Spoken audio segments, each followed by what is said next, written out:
जय श्री कृष्णा। राधे राधे। दोस्तों, रक्षाबंधन का त्योहार हर साल सावन माह की पूर्णिमा तिथि को मनाया जाता है। शास्त्रों के अनुसार रक्षाबंधन का त्योहार भद्रा काल में नहीं मनाना चाहिए, क्योंकि भद्रा काल में राखी बांधना शुभ नहीं माना जाता। शास्त्रों में कहा गया है कि भद्रा का त्याग करके ही रक्षाबंधन का पर्व मनाना चाहिए। इस साल रक्षाबंधन का त्योहार किस दिन मनाया जाए, इस पर काफी उलझन की स्थिति है। कुछ लोग मानते हैं कि रक्षाबंधन 19 अगस्त को मनाया जाना चाहिए, जबकि कुछ का मानना है कि 20 अगस्त को मनाना शुभ रहेगा। इसीलिए आज हम आपको बताएंगे कि इस साल रक्षाबंधन का त्योहार किस दिन मनाया जाएगा और इसकी सही तारीख क्या है, 19 अगस्त या 20 अगस्त। साथ ही हम आपको भद्राकाल का समय भी बताएंगे, क्योंकि इस बार रक्षाबंधन पर भद्राकाल का साया रहेगा। इसलिए राखी बांधने का शुभ मुहूर्त जानना आपके लिए बहुत जरूरी है। दोस्तों, वीडियो को अंत तक जरूर देखें और आगे बढ़ने से पहले हमारे चैनल को सब्सक्राइब करके बेल आइकॉन जरूर दबाएं। तो आइए शुरू करते हैं। रक्षाबंधन का त्योहार भाई बहन के अटूट प्यार का प्रतीक है। इस दिन बहन अपने भाई की कलाई पर रक्षा सूत्र यानी राखी बांधती है और उसकी लंबी उम्र और अच्छे स्वास्थ्य की कामना करती है। भाई भी अपनी बहन की सदा रक्षा करने का वचन देते हैं। शास्त्रों में भद्राकाल में राखी का त्योहार मनाना अशुभ माना गया है, इसलिए इस समय भूलकर भी अपने भाई को राखी न बांधें।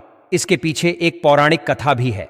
कहा जाता है कि लंकापति रावण ने अपनी बहन से भद्राकाल में ही राखी बंधवाई थी और 1 वर्ष के भीतर ही उनका विनाश हो गया था। भद्रा, जो शनिदेव की बहन है, को ब्रह्मा जी ने श्राप दिया है कि जो भी भद्राकाल में शुभ या मांगलिक कार्य करेगा उसे अशुभ परिणाम ही मिलेंगे। इसीलिए भूलकर भी भद्राकाल में रक्षाबंधन का त्योहार न मनाएं। रक्षाबंधन के दिन बहनें अपने भाई की कलाई पर राखी बांधती हैं और उनकी लंबी उम्र की कामना करती हैं।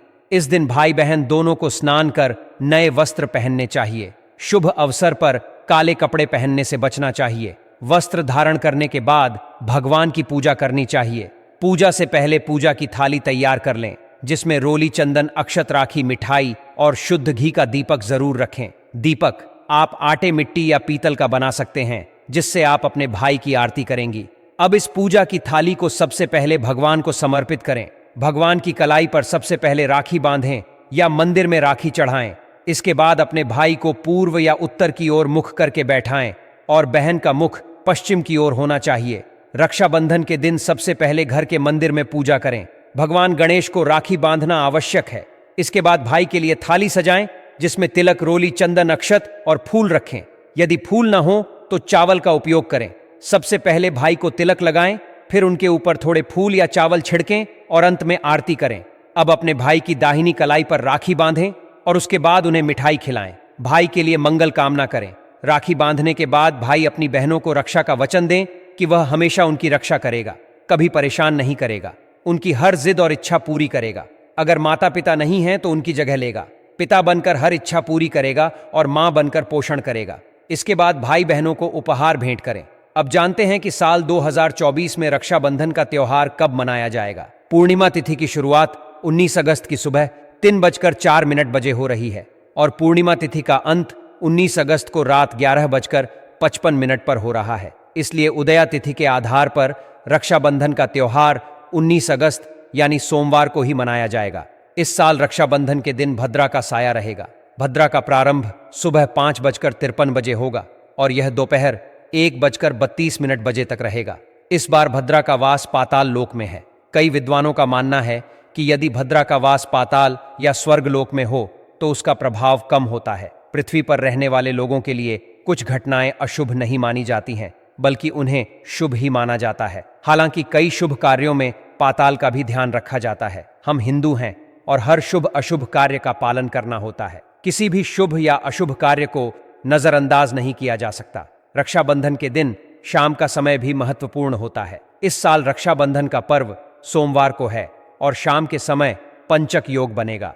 इसे अशुभ नहीं माना जाता, बल्कि यह शुभ होता है। अब रक्षाबंधन का शुभ मुहूर्त जानते हैं। इस साल रक्षाबंधन का शुभ मुहूर्त 19 अगस्त को दोपहर 1:30 से रात 9:08 तक है। इस दौरान भाइयों को राखी बांधने के लिए 7 घंटे 38 मिनट का समय मिलेगा। भद्राकाल में राखी बांधने से घर परिवार का विनाश होता है। इसलिए भद्राकाल में राखी कभी नहीं बांधनी चाहिए। लंकापति रावण को भी भद्राकाल में राखी बांधी गई थी, जिसके परिणाम स्वरूप उसके पूरे कुल का विनाश हो गया था। इसलिए समय के अनुसार ही रक्षाबंधन का पर्व मनाना शुभ माना जाता है। कई परिवारों में सूर्यास्त के बाद रक्षाबंधन का पर्व नहीं मनाया जाता, लेकिन इस साल रक्षाबंधन का मुहूर्त रात 9:08 तक है, इसलिए आप सूर्यास्त के बाद भी राखी बांध सकते हैं। मुहूर्त की बड़ी महत्ता होती है, चाहे वह रात में हो या दिन में। राखी बांधने से भाई को कई गुना शुभ फल की प्राप्ति होती है और उसका कभी अमंगल नहीं होता। ऐसी बहन का भाई जहां भी जाएगा तरक्की करेगा। रक्षाबंधन के दिन भाई को काली राखी नहीं बांधनी चाहिए, इसे शुभ नहीं माना जाता। भाई की कलाई पर लाल रंग की राखी बांधना बहुत ही शुभ और मंगलकारी माना जाता है। रक्षाबंधन के अवसर पर बहन को उपहार में चाकू छुरी आदि नहीं देना चाहिए, इससे जीवन में नकारात्मकता का असर पड़ता है। ऐसे में बहन को सफेद कपड़ा भी उपहार में नहीं देना चाहिए, कोई चप्पल आदि भी नहीं देना चाहिए। उपहार में दक्षिणा सुंदर भेंट अवश्य देना चाहिए। एक प्यारी बहन ने अपने भाई को भाई बनाया, भाई का दर्जा दिया, तो भाई अपनी बहन के लिए इतना तो कर ही सकता है। बड़ा सुकून और सुख मिलता है। दोस्तों, धर्मशास्त्रों के अनुसार माना जाता है कि बहन को राखी बांधने के लिए भाई के घर खुद बहन को जाना चाहिए। शास्त्रों के अनुसार, वेद पुराण के अनुसार ऐसा माना जाता है कि जो बहन रक्षाबंधन पर खुद नहीं जाती और भाई आता है बहन के घर, तो उस बहन को दोष लग जाता है। इसीलिए ऐसी प्रथा है कि रक्षाबंधन पर, खासकर रक्षाबंधन पर बहन को भाई के घर जाना चाहिए। फिर भाई चाहे कहीं भी हो, बहन को जाना चाहिए। यदि भाई आपके पास नहीं है, विदेश में रहता है, किसी कारणवश आप भाई के पास नहीं जा सकते, तो आप भाई के नाम की रक्षाबंधन की थाली, एक राखी मिठाई, अक्षत रोली, चंदन का तिलक, गणेश को अपना भाई समझकर उनकी कलाई पर बांधे। वह राखी स्वयं आपके भाई की कलाई तक पहुंच जाएगी। फिर चाहे आप श्री कृष्ण के बांधे, नारायण के बांधे, आप जिसके भी भक्त हैं उनकी कलाई पर बांधे, वह स्वयं राखी चलकर आपके भाई की कलाई तक पहुंचेगी। और ऐसी राखी मन में बांधी गई, राखी सच्ची श्रद्धा से बांधी गई, राखी स्वयं ईश्वर तुल्य हो जाती है। रक्षाबंधन पर खाने में क्या क्या बनाना चाहिए, आइए जानते हैं। देखिए, रक्षाबंधन के समय बिना लहसुन प्याज का खाना बनाना चाहिए, क्योंकि इस समय शक्तियां, ईश्वर स्वयं धरती पर चलकर आते हैं। वह भी अपने भक्तों से राखी बंधवाने के लिए धरती पर स्वयं पधार हैं और उन्हें भोग लगाते हैं। ऐसे में जो भाई होते हैं उनके अंदर साक्षात ईश्वर का उस दिन वास हो जाता है। भगवान भाई के अंदर बसते हैं। इसीलिए लहसुन प्याज, मांस, मदिरा, बीड़ी, सिगरेट, गुटखा आदि इस दिन कभी नहीं खाना चाहिए, कभी नहीं बनाना चाहिए, नहीं तो रक्षाबंधन खंडित हो जाएगा, बहन का व्रत टूट जाएगा।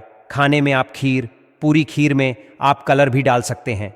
मीठा हलवा, मीठी सेवियां जरूर बना, कुछ ना कुछ मीठा घर में अवश्य होना चाहिए, क्योंकि साक्षात भाई में भगवान इस दिन बसते हैं और बहन को ढेर सारा आशीर्वाद मिलता है। रक्षाबंधन के दिन मिठाई अवश्य बनानी चाहिए, खासकर मीठी सेवई।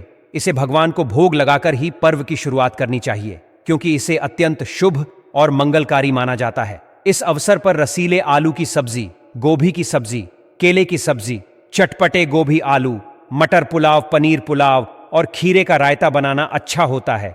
इस दिन पक्का खाना बनाना चाहिए और तवा नहीं चढ़ाना चाहिए, क्योंकि इसे अशुभ माना जाता है। केवल कढ़ाई में पक्का खाना बनाना चाहिए, जिसे शास्त्रों में त्योहारों के शुभ समय के लिए उचित माना गया है और जिसे साक्षात ईश्वर ग्रहण करते हैं। भगवान को भोग लगाने और राखी बांधने के बाद शुभ मुहूर्त में भाई की कलाई पर राखी बांधने के पश्चात ही बहन अपना व्रत तोड़ती है।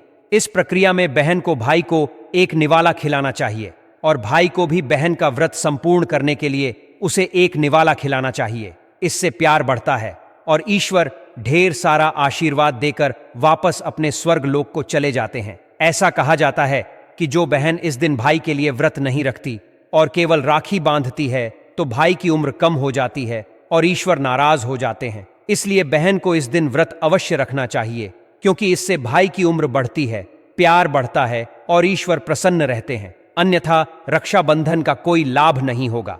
अगर रक्षाबंधन के दिन शुक्रवार हो और जो लोग माता संतोषी का व्रत करते हैं, उन्हें घर में खट्टे पदार्थ नहीं बनाना चाहिए। खट्टी इमली की चटनी, पानी पूरी, नींबू आदि खट्टे पदार्थ नहीं खाने चाहिए, क्योंकि इससे माता संतोषी नाराज हो जाती हैं। अगर शुक्रवार को रक्षाबंधन पड़ता है और आप संतोषी माता का व्रत रखते हैं, तो कुछ बातों का ध्यान रखना जरूरी है। माता संतोषी खट्टे पदार्थों से बहुत नफरत करती हैं और इसे सहन नहीं करती। शुक्रवार को रक्षाबंधन होने पर माता संतोषी अधिक सक्रिय रहती हैं, क्योंकि यह दिन उन्हीं का होता है। इसीलिए इस दिन उनके नियमों का पालन करना महत्वपूर्ण होता है। माता संतोषी का प्यार पाने के साथ साथ उनका क्रोध भी विनाशकारी हो सकता है। अगर रक्षाबंधन शुक्रवार को पड़े तो कुछ सावधानियां बरतनी चाहिए। हमारे धर्मशास्त्रों के अनुसार रक्षाबंधन पर कुछ विशेष उपाय करने से बहन को समृद्धि और भाई को उच्च पद की प्राप्ति होती है। इससे व्यापार में उन्नति होती है, भाई को बुरी नजर नहीं लगती और दुर्घटनाओं से सुरक्षा मिलती है। इस उपाय से भाई बहन का प्यार अमर हो जाता है। उपाय करने के लिए पहले भाई को राखी बांधें और फिर अपने हाथ में कुछ पैसे लेकर मुट्ठी बांध लें। भाई के ऊपर से 7 बार उतारा करें। फिर इन पैसों से राखी खरीदें और उसे पीपल के वृक्ष पर बांधें या किसी अन्य धार्मिक पेड़ पर तिलक करके मीठा भोग अर्पित करें। इस उपाय से भाई की रक्षा होती है और उसे विजय प्राप्त होती है। भाई को किसी भी प्रकार का दोष नहीं लगेगा और उसका भाग्य चमक उठेगा। तंत्र शास्त्र के अध्याय नंबर 83 में यह उपाय स्पष्ट रूप से लिखा गया है। रक्षाबंधन पर यह उपाय करने से भाई की तरक्की होती है और बहन का भाई हमेशा खुशहाल रहता है। यह उपाय साल में एक बार ही रक्षाबंधन पर किया जाता है, इसलिए इसे अवश्य करें। सच्चे दिल से किया गया उपाय कभी विफल नहीं होता और यदि बहन अपने भाई के लिए यह उपाय करती है तो ईश्वर भी इसे सफल बनाते हैं। धन्यवाद।